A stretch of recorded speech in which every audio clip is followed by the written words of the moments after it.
হঠাৎ করে ইরানের বডি ল্যাঙ্গুয়েজ কিংবা ভাষা পরিবর্তন হয়ে গেছে। আজকে ইউরোপের এক শক্তিশালী দেশকে ইরান কি বলছে জানেন?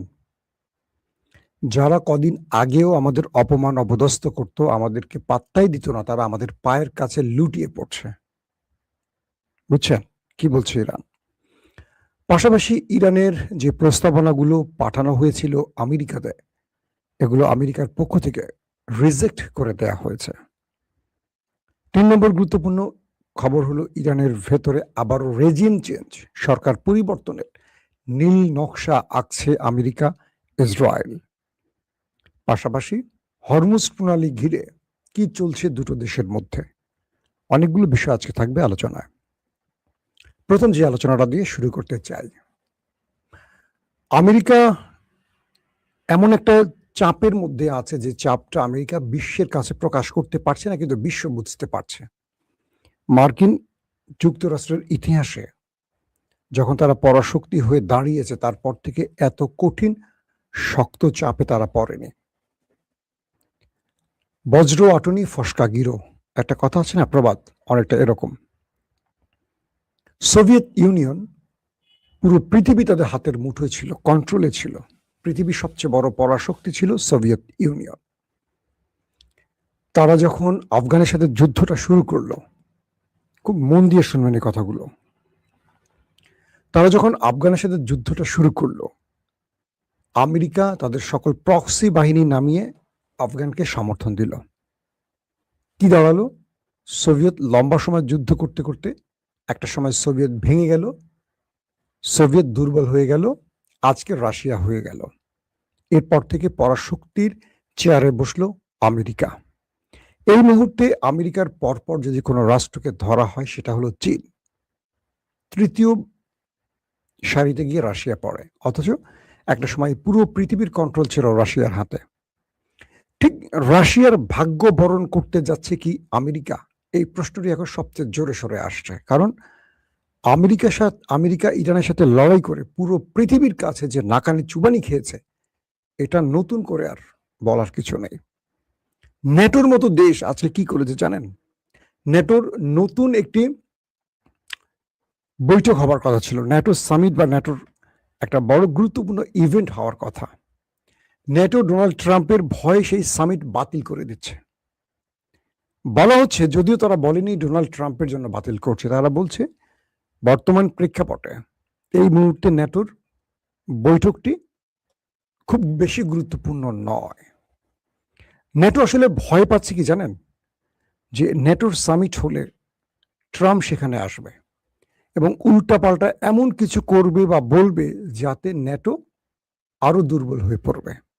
তাই ন্যাটো চাইছে না কোনোভাবেই ট্রাম্প এসে এখানে কোনো লেজে গোবরের অবস্থা তৈরি করে।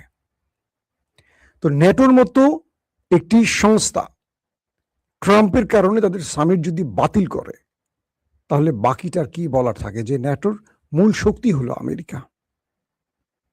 অর্থাৎ ইরানে 40 দিনের যে অভিযান চালিয়েছিল আমেরিকা ইসরায়েল, এই 40 দিনের অভিযানে ইসরায়েল এবং আমেরিকা ভেতর থেকে ব্যাপক দুর্বল হয়ে পড়েছে।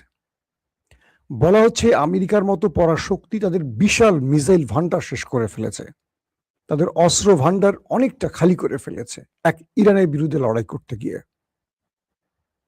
আসো, কিছু বলবা? ওকে। তো এই ক্ষেত্রে ইরানের ব্যাপারে ডোনাল্ড ট্রাম্প যে তথ্যগুলো দিতেন, তিনি বলতেন যে ইরানের সকল অস্ত্র শেষ হয়ে গেছে, মিসাইল শেষ হয়ে গেছে, তাদের নেভি শেষ করে ফেলেছি, তাদের আইআরজিসি শেষ করে ফেলেছি, তাদের এয়ারফোর্স শেষ করে ফেলেছি। আজকে নতুন করে মার্ক রুবিও কি বলেছে, তাদের পররাষ্ট্রমন্ত্রী, জানেন? যে ইরানের অর্ধেক মিসাইল ড্রোন এখনো অক্ষুণ্ণ আছে, এখনো ঠিক আছে, তাদের ভান্ডারে এখনো প্রায় অর্ধেক মিসাইল ড্রোন আছে। এই অর্ধেকের সংখ্যাটা তিনি বলেননি। ইরান বলছে তাদের মিসাইলই আছে প্রায় 80,000-এর উপর এখনো। 80,000 মিসাইল ইরানকে মারতে কতদিন সময় লাগতে পারে? আর এই 80,000 মিসাইল মারতে কতদিনে হিসেব না করে শুধু এটুকু ভাবেন, গালফ আর ইসরায়েলে যদি মারে আর কিছু থাকবে? 80,000 মিসাইল মারলে আর কিচ্ছু থাকবে? অর্থাৎ মার্ক রুবিও যখন এই কথা বলেন, তখন মনে হয় যে ডোনাল্ড ট্রাম্প আগে যেটি বলেছেন মিথ্যা বলেছেন। তো এই পরিস্থিতিতে হরমুজ প্রণালী ইস্যুতে ইরানের পররাষ্ট্রমন্ত্রী আব্বাস আরাকচি 3টি দেশ সফর করেছেন। প্রথম পাকিস্তান, তারপর ওমান, তারপর ওমান থেকে আবার পাকিস্তান, পাকিস্তান থেকে আবার রাশিয়া। রাশিয়া এসে তিনি বসছেন রাশিয়া প্রেসিডেন্ট ভ্লাদিমির পুতিনের সাথে। এরপর থেকে ইরানের বডি ল্যাঙ্গুয়েজ চেঞ্জ হয়ে গেছে, তাদের ভাষা পরিবর্তন হয়ে গেছে। রাশিয়া ইরানকে এমন কি দিল বা এমন কি আশ্বাস দিল যে ইরানের বক্তব্যের ধরনই পাল্টে গেল? ইরান বলছে যে যেসব ইউরোপীয় দেশরা আমাদেরকে ধর্তব্যে নিত না, আমাদেরকে অপমান অপদস্থ করে কথা বলতো, পাত্তাই দিত না, আমাদের জেট ইঞ্জিন তৈরির জন্য, জেট ফুয়েল ইঞ্জিন তৈরির জন্য আমাদের যে যন্ত্রাংশের প্রয়োজন আমরা চাইলে দিত না, কোনো প্রকার ইরানকে তোয়াক্কাই করতো না, মানুষই মনে করতো না, গোনাই ধরতো না, সেই দেশগুলো এখন ইরানের পায়ের কাছে এসে লুটুপুটি খায়। কি বলে? প্লিজ ইরান, হরমুজ থেকে আমার জাহাজটাকে আসতে দাও বা যেতে দাও। ইরান বলছে এটা হলো ইরানের অর্জন। যারা ইরানকে তোয়াক্কা করতো না, গোনাই ধরতো না, আজকে তারা ইরানের পায়ের কাছে লুটুপুটি খায়। ইরান বলছে, আমি বলছি না, এটা হলো ইরানের সবচেয়ে বড় অর্জন। রাশিয়া সফর শেষে ইরান এই টাইপের বক্তব্য এখন দেয়া শুরু করছে। তারা বলছে আমেরিকা যতদিন চাইবে যুদ্ধ চলবে, আমেরিকা শান্তি চাইলে চলবে, যুদ্ধ চাইলেও চলবে। আমেরিকাকে বলছে কে? ইরান। তার মানে ইরান আর তোয়াক্কা করছে না, আমেরিকা ইসরায়েলকে। পুরো মধ্যপ্রাচ্যে আমেরিকা তার সকল শক্তিকে জড়ো করছে ইরানের বিরুদ্ধে লড়াই করতে। ইরান পাত্তাই দিচ্ছে না। ইরান শুধু বলছে তুমি একটা মিসাইল মারো, আমি তোমার মিত্রকে 10টা মারবো। তুমি আমার তেলকূপ ধ্বংস করবে, আমি ওদের তেলকূপ 10টা ধ্বংস করব, ওদেরকে পথের ফকির বানিয়ে ছাড়বো। ইরান অর্থনৈতিক দৈন্যতার সাথে লড়াই করে অভ্যস্ত, আরবরা অভ্যস্ত না। ইরান চাইলে 3 বেলা না খেয়ে থাকতে পারবে, আরবরা পারবে না। ইরান চাইলে বিদ্যুৎবিহীন অন্ধকারে আকাশের চাঁদের আলোয় বসে থাকতে পারবে, ওরা পারবে না। কারণ ওদের দেশে যে প্রচন্ড তাপ, গরম, ওরা সিদ্ধ হয়ে মরে যাবে। এসি ছাড়া ওরা 1 সেকেন্ড চলতে পারে না। ওদেরকে সেইভাবে শেষ করা হবে যদি ওদের ভূমি থেকে ইরানে একটি আক্রমণ হয়। আমেরিকাকে চোখে চোখ রেখে ইরান বলছে, ভাবা যায়।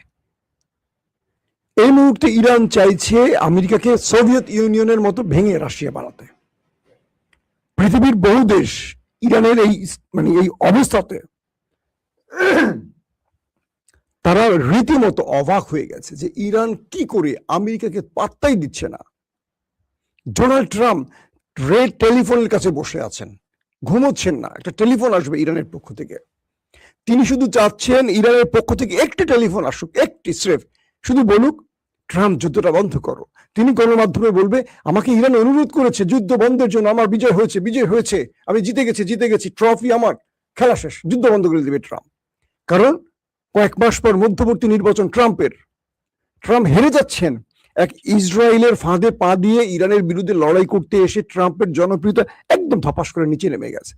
ট্রাম্প এই নির্বাচনে জিততে না পারলে সবচেয়ে বড় ধাক্কাটি খাবে মার্কিন ইতিহাসে কোনো প্রেসিডেন্ট, এবং আগামীতে কোনো মার্কিন প্রেসিডেন্ট ইরানের বিরুদ্ধে লড়াই করার আগে 14 বার চিন্তা করবে না, 28 বার চিন্তা করবে।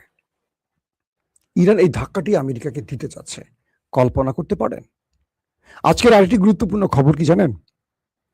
ইরানের একজন প্রফেসর, তেহরান বিশ্ববিদ্যালয়ের একজন প্রফেসর হাসান আহমেদ, তিনি খুব পাওয়ারফুল একজন লেখক, কলামিস্ট, ভাষ্যকার, রাজনৈতিক বিশেষজ্ঞ যেটাই বলি, এবং রাষ্ট্রীয় অথবা এস্টাবলিশমেন্ট বা আইআরজিসির খুব ঘনিষ্ঠ লোক হিসেবে বিবেচিত এই হাসান আহমেদ, তিনি তার একটি বক্তব্যে আজকে বললেন আমেরিকা ইসরায়েল নতুন আরেকটি পরিকল্পনা তৈরি করছে। সেই পরিকল্পনাটি হলো ইরানের রেজিম চেঞ্জ ঘটানো।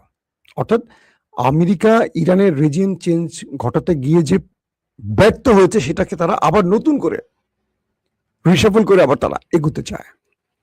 আমেরিকা এবং ইসরায়েল এবার যে যুদ্ধটা করবে তাদের টার্গেট হবে যতদিন না ইরানের সরকার পরিবর্তন করা যায় ততদিন তারা আক্রমণ করবে। তারা সেইভাবে নামতে চাচ্ছে। তার মানে আমেরিকার ইচ্ছাগুলো ইরান জানে। তিনি বলছেন হাসান আহমেদ যে ওদের লক্ষ্যটা হলো ওরা যে ব্যর্থ হয়েছে ইরানের রেজিম চেঞ্জে, এটা ওদের মূল পরাজয়। কারণ রেজিম চেঞ্জ ঘটালে ইরানের ভেতরে আর কিছু পরিবর্তন ঘটানো লাগতো না, সব অটোমেটিক আমেরিকা নিজেই করে দিত। বাংলাদেশ বলেন, পাকিস্তান বলেন, এই দেশে আমেরিকার আশা লাগে? একজন আন্ডার সেক্রেটারি যদি ফোন দিয়ে তারেক রহমানকে বলে যে আপনি কালকে পূর্ব দিকে ফিরে বসে থাকবেন, তারেক রহমানের সাহস আছে পশ্চিম দিকে ফেরার? মনে হয় এক ভারত কি তো ভয় পায়, যে কারণে জুলাই সনদ থেমে গেছে, যে কারণে সংবিধান পরিবর্তন থেমে গেছে, যে কারণে গণপরিষদ থেমে গেছে, যে কারণে আমাদের দীর্ঘদিনের যেই আলোচনা জুলাই সনদ নিয়ে বা আমাদের বিভিন্ন সংস্কার নিয়ে সব থেমে গেছে। যে বিএনপি সবচেয়ে বেশি এই ক্ষেত্রে সোচ্চার ছিল, সেই বিএনপি থেমে গেছে, কারণ ওপার থেকে চাপ দেওয়া হয়েছে এগুলো করা যাবে না, তাহলে তোমাকে ক্ষমতা থেকে সরিয়ে দেব। এটা বিএনপিও বোঝে, আমিও বুঝি, আপনিও বোঝেন, কে বোঝে না? তারেক রহমান অবশ্যই পরিবর্তন চান, কিন্তু ক্ষমতা হারাতে ভয় পান। তার ক্ষমতাটা দরকার হয়তো এখন। একজন ভারতের একটা মামুলি ভারতের ভয় যে যাদের কাঁপা কাঁপে, তো আমেরিকা থেকে তাদের যদি একটা টেলিফোন আসে তাদের অবস্থা কি হবে? তো সেই আমেরিকার প্রেসিডেন্ট কোনো আন্ডার সেক্রেটারি না, তাকে তিনি আজকে বক্তব্য দিলে কালকে ইরান বক্তব্য দিচ্ছে, উল্টা আরো অ্যাকশন ধর্মী বক্তব্য, কাঁপায় ফেলতেছে আমেরিকাকে। ডোনাল্ড ট্রাম্প এখন শুধু একটা এক্সিট রুট চাচ্ছেন, যে একটা টেলিফোন আসুক আমার কাছে। তিনি বলছেন যে আমি ইরানের একটা টেলিফোনের অপেক্ষায় আছি। আহা, বেচারার জন্য মায়া লাগছে না বলেন? একদিকে তাকে টার্গেট করতেছে তার দেশের জনগণ, আরেকদিকে তিনি ইরানের কাছে নাকানি চুবানি খাইয়ে এখন একটা ফেস সেভিং চাচ্ছেন, একটা টেলিফোন চান। তো ইরান যে প্রস্তাবনাগুলো পাকিস্তান এবং রাশিয়ার মাধ্যমে আমেরিকার কাছে দিয়েছে, সেখানে বলেছে আমেরিকা হরমুজ প্রণালীর প্রান্ত থেকে, অর্থাৎ নৌ অবরোধ ভেঙে চলে যাবে, তারপর ইরান বাকি আলোচনাগুলো চালাবে। আগে ইরান আমেরিকাকে এখান থেকে যেতে হবে। আর নিউক্লিয়ার ইস্যুতে আমেরিকা যে প্রস্তাবনাগুলো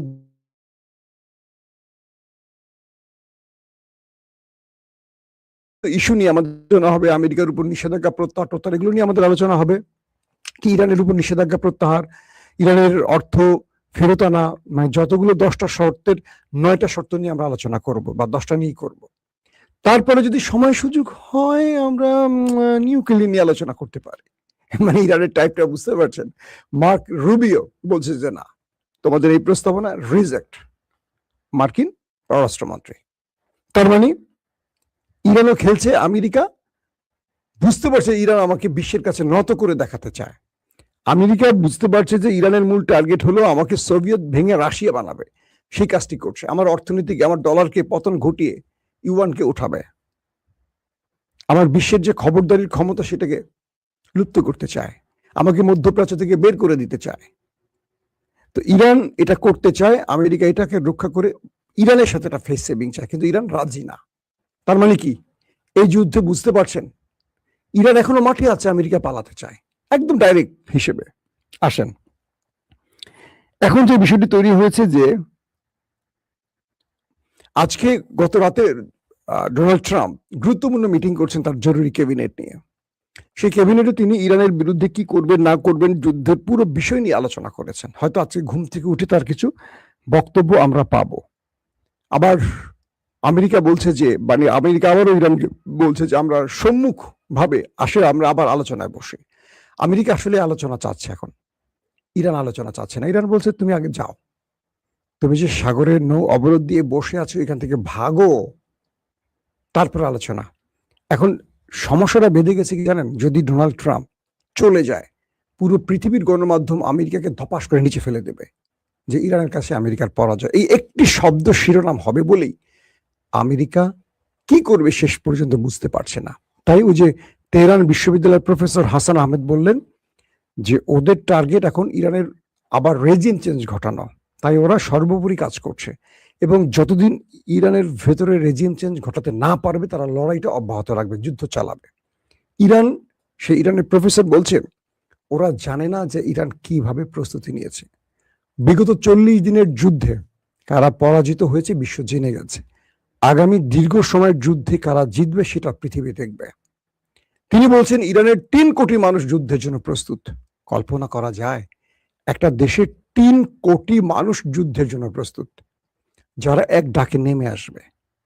তিনি বলছেন ইরানে আর রেজিম চেঞ্জ ঘটানো সম্ভব নয়, পুরো ইরান ধ্বংস হলেও সরকার বা সিস্টেম পরিবর্তন হবে না, এটা ইরানের জনগণ স্পষ্ট আমেরিকাকে সেই বার্তাটি দিয়ে দিয়েছে। কারণ আমেরিকা বারবারই ইরানে আক্রমণ করে, ইসরায়েল আমেরিকা এসে বারবারই বলছিল যে তোমরা নেমে আসো রাস্তায়, আমরা আমাদের কাজ করে দিয়েছি, খামেনিকে মেরে দিয়েছি, আমরা তার পুরো টিমকে ভেঙে দিয়েছি, তোমরা আসো। একটা ইরান জনগণ নামে নেয়, কারণ ইরানের জনগণ বুঝে গেছে ওরা আসলে বর্গী, ওরা আসছে ওদের দখল নিতে, ওদের তেল সম্পদ জ্বালানি কেড়ে নিতে। ইরানের জনগণ বুঝে গেছে কিছু বেঈমান থাকে, বিশ্বাসঘাতক থাকে, আমাদের দেশেও আছে, নাম বলবো না।